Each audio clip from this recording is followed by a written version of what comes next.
Добар ден. Пладне неделно на фреквенцијата на ТВ Нова. Вие сте со ОКО, тема за оваа емисија е здравството, односно реформите во здравствениот сектор. Најупатени во оваа сфера се секако лекарите и тие се најповикани да дебатираат на темата. Гости во оваа емисија се неколку врвни стручњаци во својата област. Професор доктор Сашко Јовев од Универзитетската клиника за државна кардиохирургија и доктор Оливер Зафировски, прв човек на Институтот за белодробни заболувања кај децата. Господа, добре дојдовте во ТВ Нова. Добро дојдовте. Имаме ли конзилиум за плодна дебата денеска или ни недостигаат уште неколку? Не недостига веројатно некој, меѓутоа ние сме секогаш расположени за дебата. Да, за жал во емисијава не успеа да дојдат неколку лекари кои ги поканивме, кои во последно време се жестоки критичари на состојбата и особено на реформите кои се спроведуваат во здравството. Не успеа да ги усогласат своите обврски и да бидат денеска со нас тука во студиото, за да ги кажат и да ги аргументираат своите ставови, но ние ќе одиме со емисијата. Во првиот дел предлагам со неколку општи прашања и да видиме неколку статистички бројки. За почеток, каков е вашиот впечаток личен, дали во последниве години Македонија успеа да го подобри квалитетот на здравствените услуги? Македонија во последните 10 години направи историски чекор. Значи, инвестираше стратешки во нови згради, во едукација, во нова медицинска опрема, а она уште што е побитно и во многу вработување. Само кратко, 2003, 2004 и 2005 година немаше ниедно вработување во сите здравствени установи. И тие беа многу малку. За пример ќе дам официјален податок. Во мојата институција се вработени само 20 доктори, а 5 имаат отидено во пензија. Последните 10 години имаме вработени над 20 доктори, над 25 медицински сестри и останати административен кадар. Бројките сами по себе кажуваат што е направено за неколку години и што е направено воопшто пред 10 години. Доктор Зафировски, ќе имате можност за институтот, односно за популарната детска болница во Козле да кажете повеќе во понатамошниот дел од емисијата, доктор Јовев? Јас би се сложил со констатацијата на мојот колега. Посебно би потенцирал дека последниве неколку години се купи во јавното македонско здравство перфектна, високо софистицирана опрема, со која што особено на полето на диагностиката напреднавме многу, а добра диагноза значи и пола излечена болест. Бројките се тие, ги бележи и статистиката и од нив не може да се побегне. Впечатокот пак и на лекарите и на пациентите се разликува и варира од една до друга крајност. Факт е дека во последниве години во здравството се вложеа стотици милиони евра и за изградба на нова инфраструктура и за набавка на опрема, и со тие големи суми сликата во јавното здравство драстично се менува. Сумите вложени за нова опрема и нови градби во медицинска инфраструктура се големи. Во последните 10 години се инвестирани повеќе од 110 милиони евра за градби или за реконструкција на јавни здравствени установи низ државата, кои се веќе комплетно завршени или се во тек. За изградба на новиот клинички центар Мајка Тереза, што треба да биде готов до 2020 година, предвидени се околу 70 милиони евра, а модернизирањето на кампусот вкупно ќе чини 128 милиони евра. Од него ползак имаат повеќе од 800.000 луѓе, кои годишно ги користат услугите на скопските клиники, односно се третираат околу 2200 пациенти на ден. Само во последните 3 години во градската општа болница 8 септември се инвестирани околу 5 милиони евра за набавка на нова опрема. Реалност во 2014 година стана и проектот државна кардиохирургија, за која е набавена опрема вредна 1,5 милион евра. На клиниката за онкологија е инсталиран нов линеарен акцелатор за системски тумори, со што нема листа на чекање за зрачна терапија, односно времето на чекање е околу 3 дена, колку што е потребно да се подготви терапијата.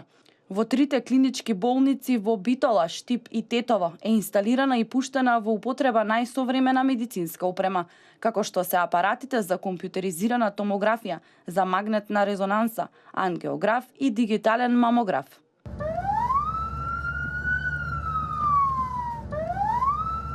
Набавени се нови 70 санитетски возила, од кои 69 наменети се за службите за итна медицинска помош и едно наменето за клиника за детски болести. 11 јавни здравствени установи добија 11 најсовремени дигитални мамографи. Што се однесува до инфраструктурата, во тек се градежни работи за изградба на новата клиничка болница во Штип. Инвестиција вредна околу 56 милиони евра. Од овој проект бенефит ќе треба да имаат над 200.000 жители од источниот регион на Македонија. Во тек е целосна реконструкција и адаптација на болничкиот објект во Кичево и на болницата во Велес. Во болницата во Битола се врши комплетна надворешна реконструкција на болницата, а во болницата во Прилеп пак се врши комплетна внатрешна реконструкција, прва откако е изградена од 1980 година. Во тек е реновирање и адаптација на објектот на специјалната болница за ортопедија и травматологија Свети Еразмо и градежни работи за дооформување и адаптација на постојаниот болнички објект на Општа болница Струмица. Минатата година заврши изградбата на комплетно нов објект на детската болница Козле, инвестиција вредна 7 милиони евра. Истовремено со градбата на нови болници и набавка на опрема, тече и обуката на лекарите и друг медицински персонал. Досега повеќе од 2500 здравствени работници се едуцирани во странство, и тоа на 50 еминентни медицински центри познати во светот. Сликата ја заокружува следниот податок. Буџетот на Министерството за здравство во 2005 година изнесувал 606 милиони денари, а во 2016 година 6,5 милиарди денари, односно годинава парите наменети за здравството се за 10 пати повеќе од колку во 2005 година. И покрај овие вртоглави суми и сите спроведени реформи и набавена опрема, здравството е една од најкритикуваните сфери во општеството. Зошто? Здравството секој пат е критикувано затоа што колку и да се дава, колку и да се прави, колку и да има нова опрема, секој пат треба повеќе. Тоа е еден динамичен процес и никој пат не застанува. За критика секој пат има место. Тоа и во најбогатите општества. Македонија не е ни членка на Европска унија, и во најбогатите општества се членови на Европска унија во западните, секој пат има остри критики за здравството, затоа што секој пат се бара нешто повеќе. Ние као земја кои што доаѓаме од Балкан, сепак ги постигнавме високите стандарди што ги има Европската унија. И тоа за нас беше пред се цел, кога почнавме пред 10 години, знаевме во кои услови. Значи тоа беа стари, руинирани болници, без никаква здравствена опрема, немавме едукација. Денеска колегите имаат голема можност да отидат во најминентни центри, да видат што се работи, да се едуцираат, а исто така голем број на познати доктори дојда во нашите институции преку проектите на Министерството за здравство. Тоа беше голем мотив за сите нас да запнеме, да почнеме да учиме и да видиме дека сепак можеме да бидеме исто како и во Европа. На луѓето кои што го почувствуваат тоа и кои што сака да работат се прифатија нова идеја и веќе голем број на методи што се работеа надвор од Република Македонија, ние ги воведуваме во нашето здравство. Тоа за мене представува голем напредок и секако мотив кога одиш на работа дека имаш нова опрема, знаеш дека работиш, може да постоиш диагноза, а се до тоа значи и добра лекување и добар исход за нашите млади пациенти. Доктор Јове, вие сте повеќе од 12 часа дневно на клиниката за државна кардиохирургија, уште неколку часови на факултетот. Трошите голем дел од вашето време, посветено работите. Како во таа смисла допираат до вас критиките дека во здравството има хаос, незадоволни пациенти, дека на клинички центар не се знае кој јаде, кој пие? Токму така. Искрено да ви кажам, многу непријатно делуваат овие би рекол констатации. Конкретно на нашата клиника навистина се одвива, сметам онака како што би требало да се одвива, но не се сомневам дека на многу други клиники во последно време е токму така, затоа што тој чекор напред ние помеѓу нас, помеѓу клиниките, помеѓу докторите го чувствуваме. Не сметам дека е реално тоа што се коментира, се оди во друга крајност, сметам дека има спорадични случаи па се генерализира. Генерално сметам дека односот на докторите спрема пациентите е добар, посветеноста на истите е добра, на максимално ниво, на задоволително да речам ниво, а особено сега со сета оваа поддршка со опрема, со комуникацијата со странски доктори, центри, со усовршувањето на докторите, сето тоа се подигна на едно мощне повисоко ниво. Навистина, сега гледајќи од собствен аспект, но јас ги познавам сите колеги по сите клиники, сметам дека тие констатации што се вели не држат вода. Би само малку додал нешто, би сакал да додам на ова што колегата Оливер го кажа, што беше многу убаво кажано. во смисол на задоволството или незадоволството од здравствениот систем, да, секогаш има незадоволни. Конкретно, Англија е земја која што важи, според статистиката на Светската здравствена организација, за трета по пристапност кон здравствениот систем. Значи, трета по пристапност на пациентите кон здравствениот систем. Неодамна НХС, National Health Service во Англија нарача неколку трудови од неколку институти да се види какво е задоволството на граѓаните. На скалата од 1 до 10 задоволството беше 6. Параметрите кои што се проучуваа беа 8 и 6 од нив се однесуваат директно на тоа како се пациентите прифатени, како тип на услуги добиваат, како е приватноста нивна сочувана, какви се условите во кои што им се пружаат тие здравствени услуги. Сега замислите во земја која што е трета во светот по пристапноста на здравствениот систем кон граѓаните, на скалата од 1 до 6, на неколку илјади испитаници, вие го добивате скорот од 6. Тоа значи дека секогаш има некој што е незадоволен, секогаш се може повеќе, но ќе се сложам со констатацијата дека многу направивме. Здравството не само во Македонија, туку секаде во светот е едно од најчувствителните прашања на кои се добиваат или се губат избори. И никаде на светот нема среќни болни, задоволни се само излекуваните пациенти. Пред некој ден на Националниот сервис во една дебата, една ваша помлада колешка, членка на политичка партија, рече дека и покрај големите суми вложени во здравството и сите спроведени реформи, голем број од пациентите се незадоволни и исто така незадоволни се и лекарите. Задоволни ли се лекарите што работат на клиниката за државна кардиохирургија, еве лекарите во детската болница Козла? Има ли незадоволство помеѓу вашите колеги? Незадоволство сепак, незадоволството и позитивен тренд. Се што човекот незадоволен сака да тежи понапред. И ние знаеме нешто, сме сакале да добиеме некоја нова апаратура, па сега кога веќе имаме сме задоволни што сакаме уште поубава. Но во основа пациентите се задоволни, сепак секој доктор е различен, секоја институција, кој што кажа колегата Сашо, има разлика од институција во институција, но ние гледаме дека веќе имаме голем број институции што работат по сите европски теркови. И тоа е она што нас не тежне да одиме напред. Оно што е побитно, почна и во регионалните болници, не е само Скопје, сите болници надвор од Скопје почнуваат да работат по тој систем. Нашето знаење ние што го стекнуваме надвор од Република Македонија, кога доаѓаме го пренесуваме. Тоа е и целта, тоа знаење, таа едукација, тој менеджмент да се пренесе и во болниците надвор Скопје, тоа се клиничката болница во Штип, во Тетово, во Битола, и ние веќе поставуваме мотивациони групи кои што понатака ќе го развиваат тој процес. И ние како директори се наоѓаме во конфликт со нашите вработници, кога нешто ново не сака да го прифата. Секој пат, секој некоја нова новина која ќе се воведе, наидуваме на отпор. Не можам, не сакам, тешко е или нема да успе. После неколку месеци состојбата се менува. Но треба време да се издржи и упорност да се дојде до целта.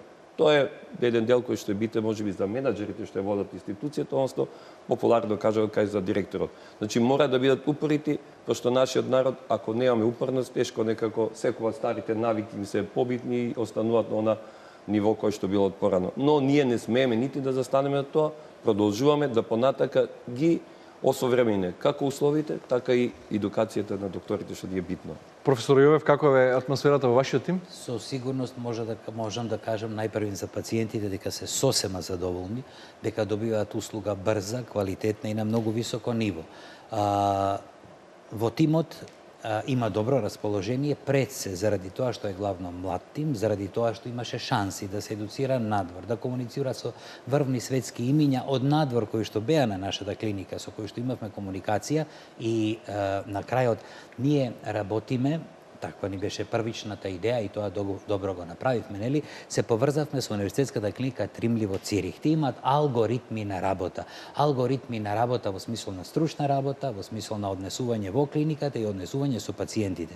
Тоа се околу 250 страници што ние ги преведовме на алгоритми и кои што ги имплементираме и за кои што секоја недела се на некој начин тестираме до каде сме стигнале, што значи дека истите ги имплементираме, се обидуваме да се однесуваме токму така и верувајте за сега добро ни оди, а за тоа може да интервјуирате пациент или било кој лекар од нашата клиника и со сигурност можам да ви кажам дека ќе го потврди истото.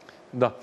Впечатоците на пациентите кога станува збор за услугите од јавното здравство се различни. Коментарите варираат од не дај Боже да ви затреба доктор до оценката дека работите, особено на некои клиники, се доведени до ниво на најсовремените и најскапи приватни клиники во земјава. Да ја слушнеме најновата анкета. Дали сте задоволни од здравствените услуги во болницата? Многу, да. Голема промена у хигиена и во однос. Јас едно време бев добар. Се прави операција на кичма. Одлично, ама сега многу лутање. Јас сум од Пробајштепината. Тук по сестра ми деде. Нешто не е уред. За мене, не е уред. Многу добро, да ви кажем искрено. Здравствените услуги со обзиром за пациентите колку е фреквентна, мислим работа, многу су и доктори оптеретени и сестри се оптеретени, навистина немају време ни доручак да си го ствара то право што треба. Навистина, ако има некој хитан случај, значи сите трчат и ако е закажан пациентот за мој термин, значи било сестра, било доктор, они знаат дека тој пациент треба да влезе преко реда. Навистина, мислим. Многу сум задоволна. Секогаш успевам, значи на време да стигнам, кај што ми е закажано и се да ме услушат. Секој ден креветите не беа катастрофа беа. Да, од докторите супер беше, све добро беше. Па да ви кажам, релативно може тоа да се каже за здравствените услуги, затоа што докторите и особите што се тука, што се вработени, стварно се на високо ниво. Едино што мораме многу да чекаме. И уште нешто што не се плаќа со картица. Различни впечатоци на пациентите. Вие сте и доктори кои работите со пациенти и менаџирате со клиниките кои ги водите. Кога последен пат сте биле на лекар во улога на пациент? Вие или некој од вашите блиски? Сте имали ли таква потреба?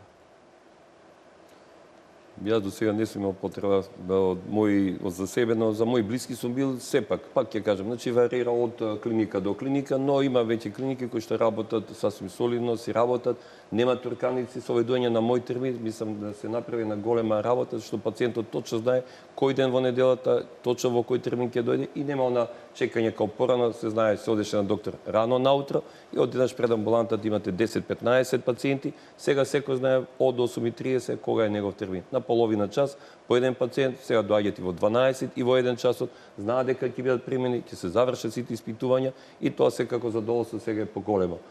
Во моето установа ние воведовме исто наша интерна анкета, односно наше следење на задоволството како на пациентите, така и на вработените. Резултативе навистина се импозантни. Нашава болница представува сепак еден репер за педиатриската установа, бидејќи секој пациент, бидејќи се работи за најранива популација, за мали деца, никој пат не е бил вратен. Докторите знаат да почекат, да останат и надвор од работното време, но пациентот мора да биде направени сите испитувања, да се постави диагноза и да продолжи понатака. Дали во болничко лекување или да се врати со амбулантска терапија. Така да тоа задоволство кај нас измерено представува многу високо ниво на задоволство на пациентиве. Имаме некоја статистика, 1 до 2% има негативно што одговорила, во смисол чекале повеќе него што пред некој пат кога биле. Но тоа зависи од дневната гужва. Некој пат има повеќе пациенти, ние не знаеме во даден момент доаѓаат и со ургентни упати и со упати кои што мора да бидат хитно видени и некој пат се создава некоја турканица, но тоа е само краткотрајно од неколку часа, понатака се си тече нормално. Доктор Јовев, каков е? Имате ли вие такво искуство? Искуство на пациент, вие или ваши блиски? Да, искуство како пациент јас немам, но на мој многу близок имав скоро, на клиниката за кардиологија. Искрено да ви кажам, сум презадоволен. Сега ќе речете се работи за колеги со кои што се познаваме, меѓутоа сето она што се направи, интервенцијата која што се изврши, нели, и на што не можеше да се влие во даден момент, нели, не може да се влие сите работи да бидат организирани, средени, да се направат сите испитувања, сето тоа се направи безпрекорно. Јас имам лично искуство сега и сум презадоволен. Што се однесува до овој вториот дел, веројатно многу сличности има помеѓу нашите клиники. Мислам дека многу се среди со проектот Мој термин. со тоа што малку останува една навика кај нашите луѓе. Тие имаат мој термин, нели, а за секој случај доаѓаат малку порано, нели, во болница. И некогаш ќе се создаде некоја мала гужва, па се чудиме од каде таа гужва. Во суштина секој има свој термин и тој си го чека терминот, но да дојдам на доктор на време во смисол да не, нели, се случи нешто. Тоа е единственото што може да го забележам и често пати кога ќе влезам во амбуланта има многу луѓе, па се чудам зошто е тоа така, меѓутоа секој има свој термин, а ќе си каже секој ден јас дојдов пола час порано. Добро, јас сум тука за секој случај. Во тој смисол, некои навики наши останаа, меѓутоа тоа е тоа. Еве, јас ќе си дозволам да споделам еден впечаток на мои блиски кои неодамна беа во градската општа болница 8 септември. Таму велат дека условите воопшто не се разликуваат од оние во приватните клиники, дека лекарите се максимално посветени на пациентот. Зошто не се такви коментарите и впечатоците за сите клиники во земја? 8 септември го посочувам како позитивен пример. Да.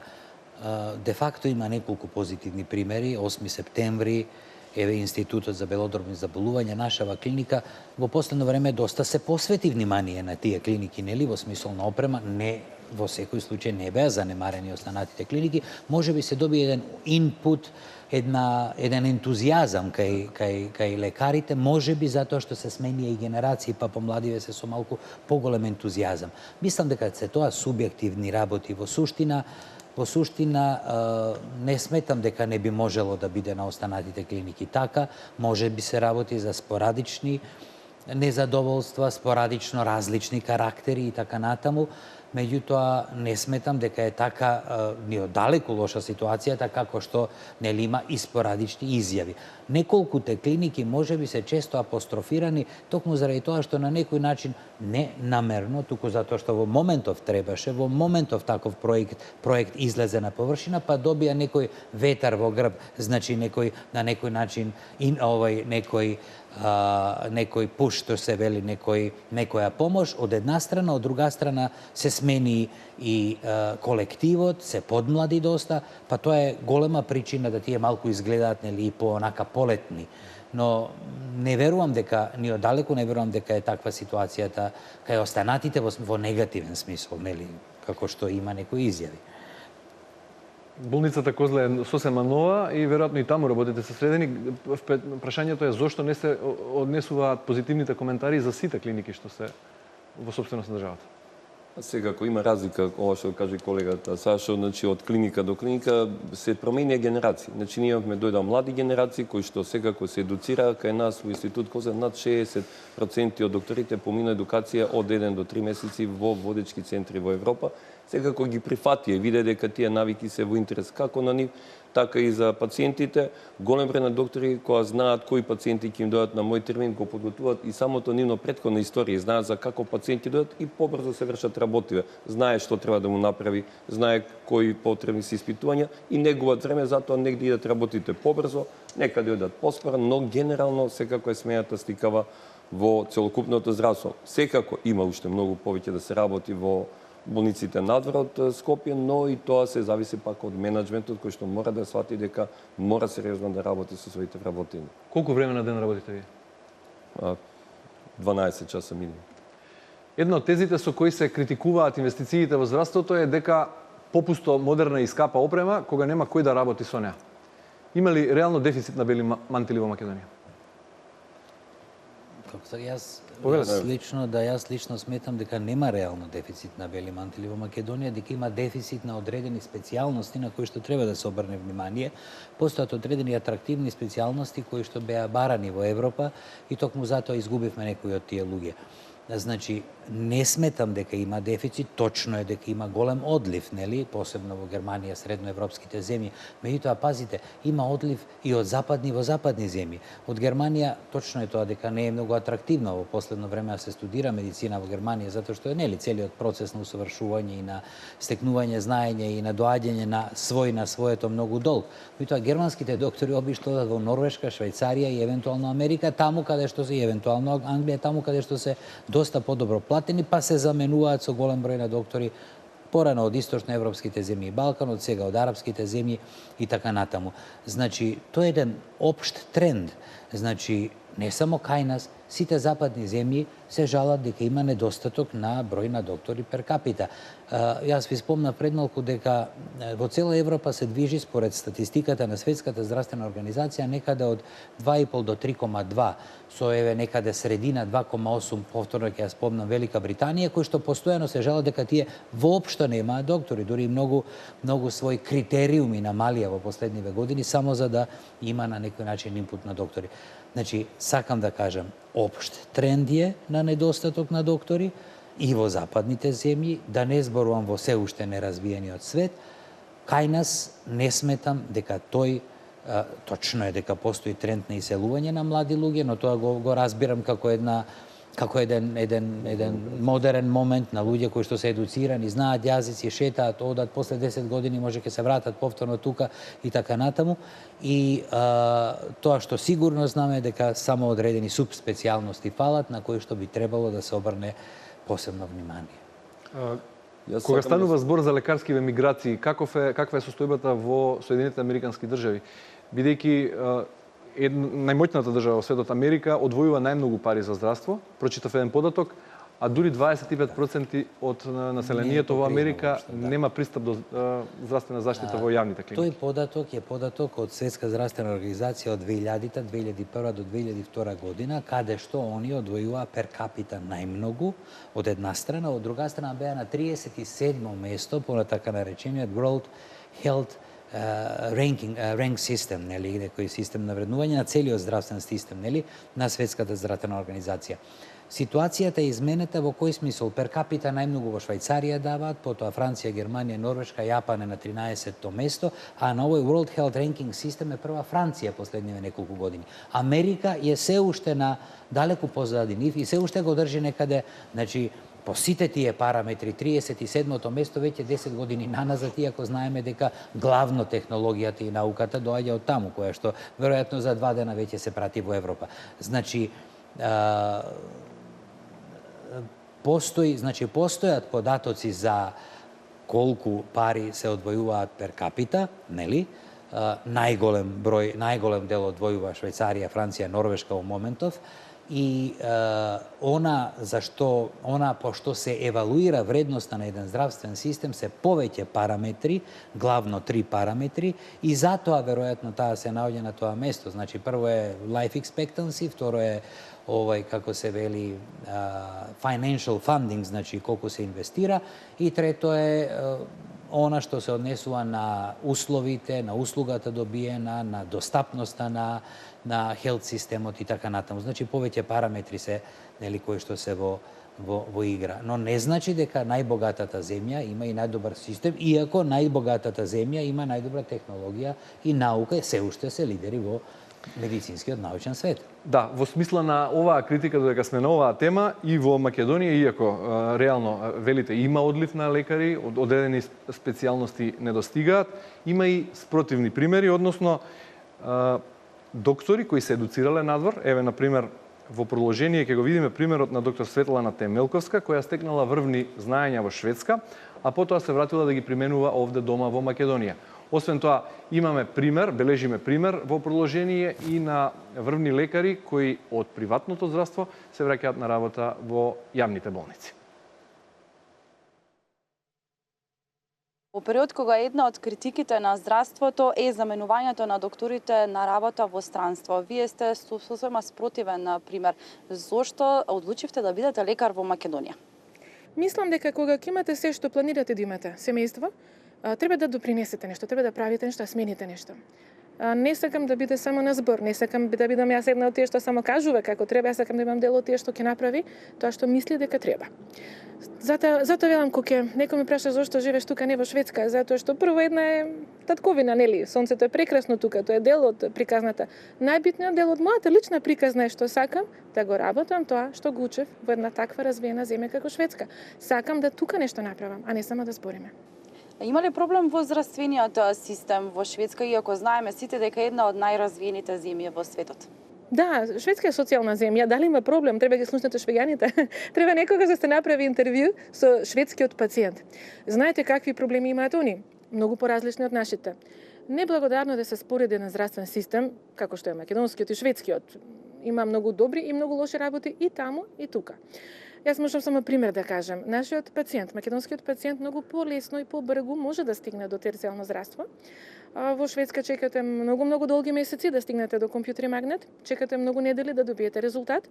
На клиниката за радиологија каде што јас работам, моите колеги и јас, верувајте ми, понекогаш и повеќе него што треба или можеме, правиме напори да пациентот не чека на резултат, да пациентот биде прегледан, да може би да прегледан во терцијално здравство, македонскиот пациент има право да бира. Шведска се незадоволни пациентите, замислите, затоа што многу долго се чека, затоа што не секогаш се препратени како што треба. Зошто и како е комплексен проблем? Пак ќе кажам, неблагодарно е да се споредат здравствени системи, но едно е јасно и мора да се разбере, и вие младите мора да разберете. Може би е добро да секој од вас помине одредено време во една развиена земја за да види како е таму.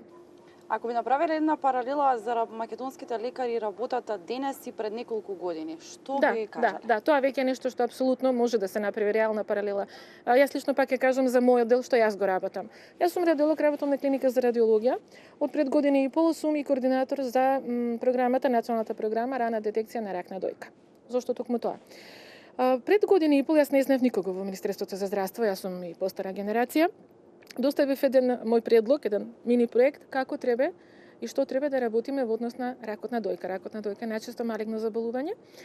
Токму тоа искуство од Шведска, јас бев и дел од специализацијата и дел од моето работење и во клиничката болница Салгранска во Шведска, каде што работев на тема скрининг. Скандинавија, односно Шведска е земја која го на некој начин измисли раната детекција истовремено со американците. Пред година и пол доставив писмен проект до кого се однесува гласеше, за година и пол ние имаме организирана национална програма за рана детекција на рак на дојка. Освен што имаме организирана национална програма, имаме нови мамати. Јас многу пати го кажам ова, секогаш ќе го повторувам. Ние како радиолози сме зависни од апаратурата. Без добар апарат јас не можам да бидам добар лекар. Така да имаме нова апаратура, за разлика од пред 10 години кога почнав јас на оделение. Имаме организирано повикување на жените, имаме напори да олесниме како да стигне жената до секундарно и терцијално здравство во однос на едукација на матични лекари, во однос на едукација на нас радиолозите. Така да мислам дека сме на многу добар пат. За мене има огромна разлика во моето работење. До пред година и пол доаѓаа здрави прави жени без никакви симптоми, земаат термини на вистински болни. Сега мислам дека може да се направи една паралела меѓу како било тогаш, како сега и како планира. Знаете што, ова е само почеток. Нас не чека една голема напорна работа. Треба да разберат сите кај нас дека не доаѓа се одеднаш. Да не мисли некој кај нас дека во Шведска веднаш ме чекаат мене со голема плата и куќа и работа, шефовско место ни случајно. За да стигнете до нешто сериозно во Шведска треба сериозна работа. Исто важи за кај нас. Треба сериозна работа, многу организација за да стигнеме до тоа што ни е целта. Мене ми е целта жени да не умират од рак на дојка. Дали е сега подобро? За мене лично да. За мене лично затоа што имаме апаратура, затоа што имаме тим на доктори што е посветен само за скринингот. Која е најдрагоценната опрема која досега е инвестирана во здравството? Јас можам да зборам повторно или за мојот дел. Знам дека на клиниката за радиологија и тоа го зборевме и со менаџерите, се инвестира континуирано во опрема. Ние добивме нов магнет, нов компјутер, ќе добиеме месечни уште еден компјутер. Во повеќето градови во Македонија има нови мамамати, тоа се машините за сликање на дојка, за мамографии, така да за мене лично мамаматите добиени се нови ехо апарати. Во какви услови денеска работат македонските лекари? Големо обширно прашање. Понекогаш си ги правим словите ние сами. Понекогаш треба малку ние да дадеме, да не чекаме нешто апстрактно како држава, како министерство да работи за нас. Ние треба да го правиме распоредот, условите во кои работиме, да допринесеме да тие се подобри. Може би пациентите би исто така имале свој удел во тоа да се почека 5 минути, да не се инсистира на брзи резултати. Во условите во кои работиме ние на клиника за радиологија, морам да кажам, не дека се може би идеални, меѓутоа одат напред. Далеко од идеални, но одат напред. Една од причините поради која што преминав од приватно здравство беа позитивните промени кои што беа евидентни во изминатите години во јавното здравство. За соодветен третман и диагноза на пациентите не е потребна само желбата и знаењето на докторот, потребни се и соодветни услови кои што за цела среќа беа обезбедени во јавното здравство во изминатите години. Континуираното набавување на нова и најсовремена апаратура, која што би можела да кажам дека е пандан на истата во приватните болници, во приватното здравство, ни овозможува подобра диагностика и подобар третман на пациентите. Тоа може да се види од право пропорционалното зголемување на бројот на пациенти кои што се лекуваат во нашата болница. Конкретно за оделот за кардиологија во Градска општа болница 8 септември можам да кажам дека во изминатите години има голем напредок и воведување на многу нови методи, како од интервентната медицина, така и во областа на ехокардиографијата, со што ни се овозможи полесен пристап кон пациентите, полесно лекување на истите. Многу диагностички методи кои што за нас биле досега недостапни, станаа дел од секојдневната пракса, што е од големо значење за самите пациенти, а на нас, докторите, ни се овозможи да го следиме чекорот на медицината во светот. Па би рекла дека Градска општа болница 8 септември располага со доста стручен и квалитетен кадар во областа на повеќе гранки од медицината. Би ставила акцент на континуираната медицинска едукација која што е овозможена во јавното здравство, на докторите, како и на останатиот медицински персонал, со што се овозможуваат нови методи, воведување на нови методи, нови диагностики во самата болница. Јас лично сум била дел од една таква едукација, по што ми беа овозможени услови за да започнам една нова диагностичка метода. Воведувањето на диагностички методи е еден голем предизвик, кој што е невозможно да биде реализиран доколку немаме комплетна поддршка од раководниот тим, доколку нема соодветна едукација и соодветна опрема. Меѓутоа, ние за среќа целото тоа го имаме и продолжуваме понатаму. Честопати ние кога слушаме за разни бројки и набавка на опрема, за нас е тоа изгледа многу апстрактно. Што реално значи набавката на нова опрема во подигнување на квалитетот на здравствените услуги? Доктор Јовев? Па видите, јас непосредно го почувствував тоа овие 2 години, значи многу. Ако сега се бавам со кардиохирургија, долги години назад се бавив со торакална хирургија, тоа се двете патологии, кардиоваскуларната и карциномската патологија, кои што представуваат 80% од патологијата во адултната возраст, кај возрастните. Во текот на првата година се чудев, откако отворивме клиниката, зошто на нашата клиника има веќе толку дисекции, зарем во нашата патологија, тоа е раслојување на главниот крвен сад, најголемиот, и која што е екстремно тешка, била порано фатална болест и така натаму. Се чудев зошто има. Па затоа што веќе има 10 компјутеризирани томографии на секаде низ државата, значи има диагностика која што брзо, лесно ќе го диагностицира и ќе го прати. Ме разбирате? Истото се случува и со други работи, во смисол на повеќето магнетни резонанси што се зема, во смисол на ЦТ гама камера за диагностика на заболувањата кои што се третираат на Институтот за патофизиологија и на клиниката за торакална хирургија и така натаму. Во смисол на ангиографија, во нашиот проект Државна кардиохирургија универзитетска се отворија 4 CAT Labs, значи 4 ангиографски сали низ републиката во Штип, Тетово, Струмица. Значи се отворија неколку нови, со други зборови. Македонија е покриена со катетеризациони лаборатории, со ангиографски сали на целата своја територија, што по жител или по површина, значи многу европски земји немаат толку по жител или по површина. Значи лесна достапност за брза диагностика, за брзо решавање на проблемот или за брзо препраќање на пациентот таму каде што треба. Со други зборови, непосредно го почувствував овие 2 години и бе пријатно изненаден. Доктор Зафировски, каков е вашиот став во однос на некои новини во здравството што беа промовирани во последниве години? Мој термин, достапност на лекови, плаќање по учинок, рурален доктор, аптека во секое село. Сето тоа беше мерка спроведена во последниве години. Каков е вашиот коментар во? Мојот коментар е позитивен, бидејќи пациентите, конечно, само за пример, во Зелениково има отворено педиатриски пункт. За прв пат во Зелениково општината имаме педијатар. После толку децени немаше педијатар, сега го имаме таму. Значи достапноста на тоа население кој што има над 600 дечиња во општината Зелениково, имаат педијатар во сопствената општина. Да не збориме за мој термин, која сега веќе се знае кога доаѓа на термин, значи сите тие се позитивни. Лековите се намалени што во интерес на граѓаните. Многу помалку плаќаат, а добиваат многу поквалитетни лекови. Сите овие проекти дадоа изведено задоволство како на пациентите, исто и за нас, за доктори, да можеме една посовремена терапија да напишеме, што е во интерес на лекувањето и во намалување на давање на секвели, односно инвалидитет кај децата. Професор Јове, што мислите за концептот слободни здравствени зони? Идејата е да се привлечат повеќе странски вложувачи, како инвеститори во здравството, и од друга страна се зголеми бројот на пациенти од регионот. Не само домашни пациенти. Тоа во принцип е добра идеја, но за тоа треба добар стратешки партнер, значи добар стратешки партнершип. Тако нешто постои од 2002 година во Дубај. Денес постои во Дубај цел град кој што е слободна економска здравствена зона. Турците многу прават на тој план и особено е развиено тоа во Јужна Кореја. Иако во Јужна Кореја е во склоп на сите останати слободни зони. Се почна, например, во Дубај со одредени субспецијалности во смисол на козметска хирургија, во смисол на дентална патологија, во смисол на фертилизација, инвитро фертилизација, нели? За да потоа се продолжи со сите останати и сега ги има сите.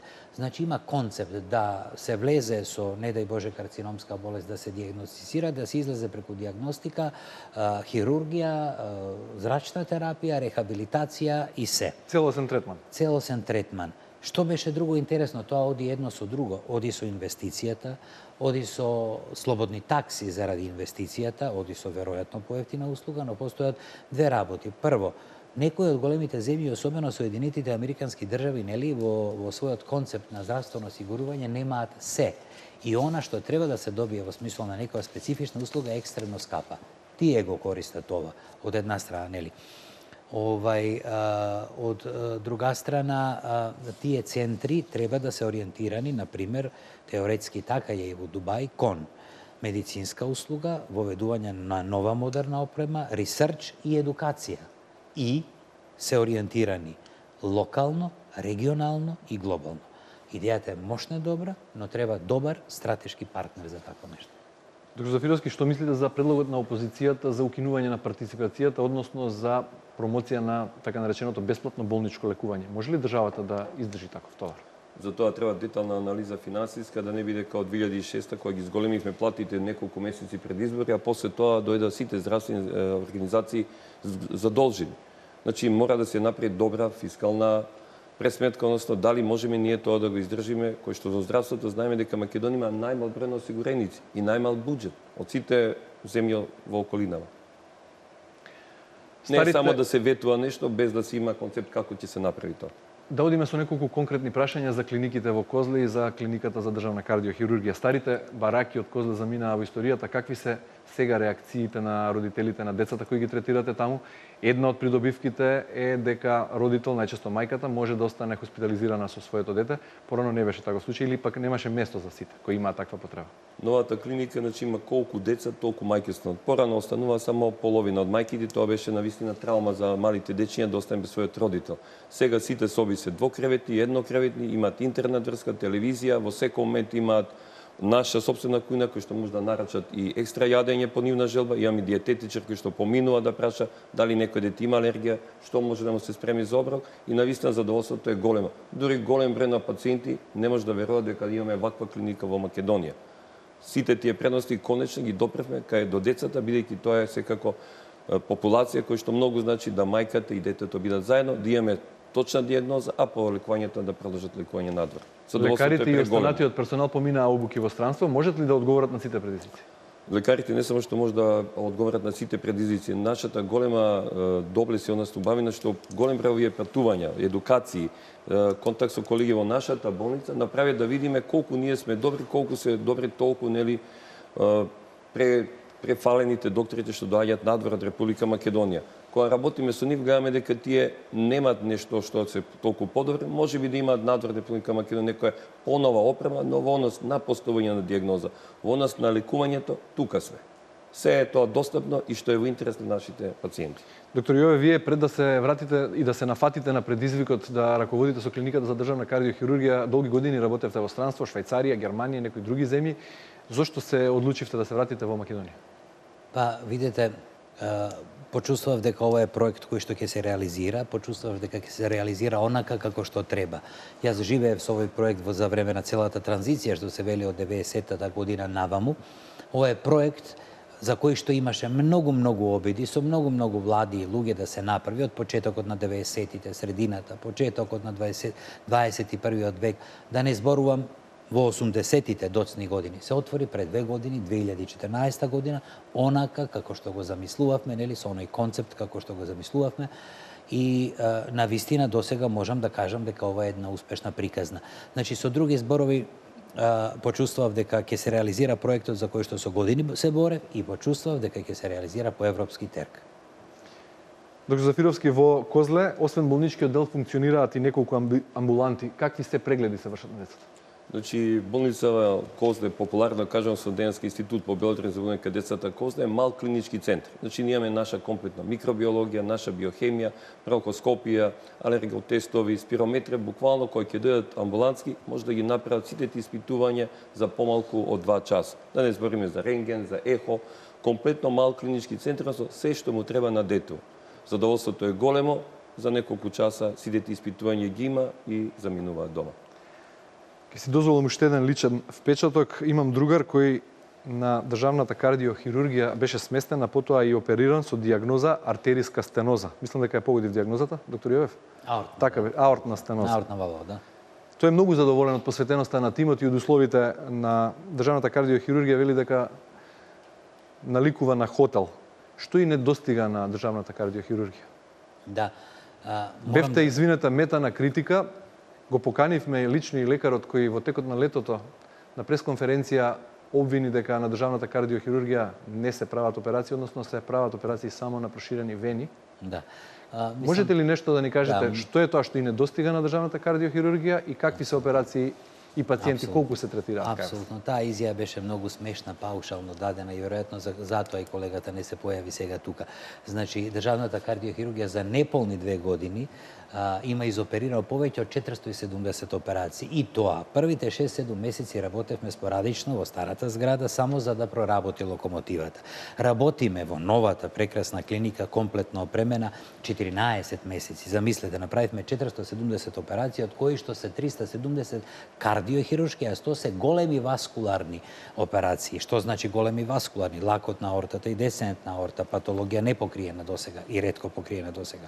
370 кардиохируршки операции, адултни, возрастни, во кои што спаѓаат аортокоронарни бајпасови работени со и без машина, замена на аортни валвули, реконструкција на аортни валвули, замена реконструкција на митрални валвули, решавање на АСД, ВСД, решавање на известни специфични случаи, дисекции на аорта, раслојување на... Има ли доволно капацитет за сите потреби? Дали ви треба повеќе кревети, повеќе болнички соби? Ние, што се вели да чукнам во дрво, одиме подобро од очекуваното и искрено кажано, иако сме добро екипирани, добро опремени, ни треба уште малку простор. Значи имаме 2 прекрасни сали комплетно опремени, имаме голема супермодерна интензивна нега од 6 кревети, и имаме 10 болнички оделенски кревети, оделение, нели, стационар со 10 кревети. Тој во секој момент може да биде и полуинтензивна нега затоа што има монитори, има се што треба. Значи ни требаат неколку болнички соби, нели, за да можеме да работиме со полн капацитет. Дали можеби, извинете што ве прекинувам, во новиот клинички центар Мајка Тереза, што треба да биде готов до 2020, се гледате себе си како државна клиника за кардиохирургија во нова посебна зграда, одвоена, сега сте во иста со клиниката за кардиологија. Да, па не знам искрено да ви кажам со оглед на тоа што ова е нешто ново направено, нешто во што е инвестирано. Точно е дека опремата може сека да се префрли. Меѓутоа и самата не зграда, него голем простор е комплетно реновиран, инвестирано е во него. Искрено да ви кажам, не знам какви се плановите, меѓутоа и овде каде што сме со 3-4 соби плюс и со нешто малку опрема плюс, мислам дека би можеле да бидеме перфектни. Имате ли кадар за најсложените операции? Кој ги обучува лекарите на државната кардиологија? Така, имаме кадар за најсложените операции. Значи, целиот програм е конципиран на следниот начин. Беше конципиран. Сега веќе можам да кажам дека нашите доктори работат се. Значи, двајца субспецијалисти сме, два по кардиохирургија, еден по васкуларна хирургија, двајца имаме на субспецијализација во Загреб, тројца на директна, што сега встановивме специјализација по кардиохирургија, а нешто ќе кажам и за тоа, 5 до 6 анестезиолози, од кои што тројца специјалисти, еден кардиоанестезиолог субспецијалиста, се македонци. Значи, секоја нова клиника која се отвора, која што треба да биде универзитетска, која што треба да работи по европски тип терк, кај која што не смее да има никаква грешка, почнува со некоја супервизија. Тоа го смисливме на следниот начин. Ги имплементираме протоколите од една прекрасна клиника со која што сме збратимени, протоколите, за тоа не контролираат два дена секој месец за имплементација на протоколите и за неколку години ќе добиеме, пак под наводници, франшиза на таа клиника. Ние работиме така, да некој каже, аха, се оперирате ваму или ваму се едно. Под А. Под Б. Супервизија земавме од најблискиот центар, кој што прави многу, 10 до 14 операции дневно во Дедиње, од кај што имавме супервизија од хирург, анестезиолог, перфузиониста и неколку сестри, кои што се редуцирани и од кои што останаа неколку кои што само супервизија вршат, а работи македонскиот тим. Само ќе додадам на изјавата на колегата. Јас непосредно после тоа ме праша, јас реков, повелете со камери во сала и на нашата клиника и ќе видите кој оперира, што се оперира, колку оперира. Доктор Зафировски, новиот објект во Козле треба и може да обезбеди највисоко ниво на хигиена. Дали е така сега? Навистина е така. Ние прв пат имаме комплетно едуцирана хигиеничар, кој што работи по сите стандарди за болничка хигиена. И тоа е еден преднос во однос на останатите установи. Значи, хигиената, интрахоспитални инфекции се почеток оно што ние највеќе внимаваме. Знаеме, докторот е хирург, колку пати операциите биле успешни, но од интрахоспитални инфекции ќе завршеше со екзитус пациентот. На крај едно кусо прашање, во здравствената стратегија големо место, односно во фокусот е превентивата. Кој е вашиот совет како лекари, како медицинари, луѓето да работат повеќе на превентива и да не дојдат во состојба да бидат принудени да ги користат вашите услуги? Апсолутно. Рецепт за здрав живот има ли? Основна работа е превентивата и основна работа е добар матичен доктор. Добар матичен доктор кој што ќе знае каде и кога и каде да го прати пациентот и што треба тој на своето ниво да направи. Затоа дури постојат и посебни мануели, јас би предложил и најверојатно ќе направиме посебен мануел за нашите матични доктори, за нашите family doctors, да знае пациент што е за хирургија, така, овој тип на хирургија, пациент за педиатрија, каде, кога, што треба да се прати и што он треба да испита. Значи, тука лежи суштината на доброто здравје, мислам на брзо диагностицираното здравје и правилно ориентирано. А на заштита на здравјето, храна, здрав живот, рекреација, спорт? Секако, тоа е многу битно, а односно превентивата е поеден концепт во лекување. Затоа и основавме првата школа на педиатрија на Република Македонија, во октомври го имавме првиот конгрес, за да научиме матичните доктори, да ги дајме доктринарните ставови, како да ги препознат, односно превентивно, пошто превентивата е многу поевтина, а во однос на лекување на пациентите е многу скапо. Пушите цигари? Алкохол? Не, алкохол помалку, цигари не пушам. Мрсно благо? Пушење никако, алкохол понекогаш може. Спорт имате време? Увек се наоѓа, секој пат мора се најде. Господи доктори, ви благодарам што најдовте време за учество во Око на ТВ Нова. Денеска со нас професор доктор Сашко Јовев од Клиниката за државна кардиохирургија и доктор Оливер Зафировски од Институтот за белодробни заболувања кај децата во Козле. Пријатен ден, почитувани гледачи, довидување во недела во истиот термин.